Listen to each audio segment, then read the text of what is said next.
Just time for a quick recap of the week, and obviously, the big news here in the US is that Donald Trump is now the presumptive Republican nominee for president. That's right. This sentient circus peanut now holds the future of a major political party in his tiny raccoon paw-sized hands. Which is, frankly, a little surprising because the internet repeatedly told me I had destroyed and eviscerated him. Why would they say that if it wasn't true?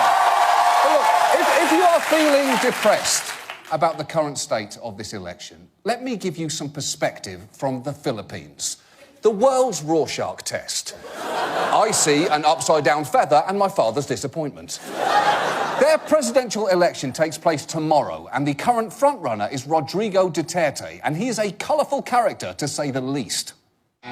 Rodrigo Duterte is far from your average politician. His off-the-cuff remarks are legendary. At this mass wedding, Duterte offers himself as a gift to the young brides. I don't have money to give, but I could give your wives something else. And this is for the wives only. Man, I'm sorry, but you don't get anything because I'm not a queer. Wow! That kind of homophobia during a wedding usually only happens when the father of the bride has 6 whiskey sours and decides to tell everyone what he really thinks about Cam and Mitchell on Modern Family. Not a fan. Not a fan. And that's just the tip of the iceberg. Duterte routinely kisses his female supporters, once called the Pope a son of a bitch, all of which has earned him a reputation as the Trump of the East, a title previously held by a burnt wonton covered in scarecrow pubes. Now, Duterte has also suggested, if elected, he would kill 5 criminals every week, which may not be an idle promise, since he's been mayor, extrajudicial death squads have reportedly killed over 1,000 people, and while he denies any involvement in that, he does admit he's got blood on his hands. So no qualms about killing killers? Yes, of course. I must admit that I have killed. They 3 months early on, I killed about 3 people. I'm sorry, about 3 people? That's not good. Not knowing how many people you've killed is like not knowing how many Vicodin you took. If you don't know the exact number, the answer is way too fucking many.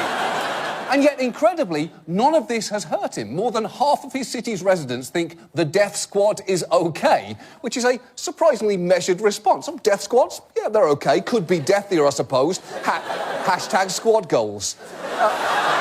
At times, though, Duterte has seemed like he is trying to test the limits of basic human decency. On the campaign trail recently, he delivered a speech that was truly nauseating. He was the mayor of Davao when an Australian missionary was murdered and gang-raped in 1989 in the jail in Davao City, where he's still the mayor today. I was angry she was raped. Yes, that was one thing. But she was so beautiful. I think the mayor should have been first. What a waste. What a fucking asshole. And if any part of you is thinking, was that some kind of horrific joke, please know he meant every word of it. It was not a joke. I said it in a narrative. I was not smiling.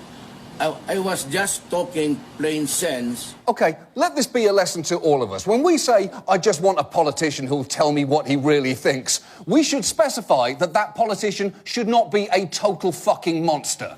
And yet, incredibly, this man is leading in the polls by 11 points. So he's probably going to get elected president tomorrow, which isn't just terrifying for the Philippines, because it means that in just a year's time, we could be treated to this as an official state visit.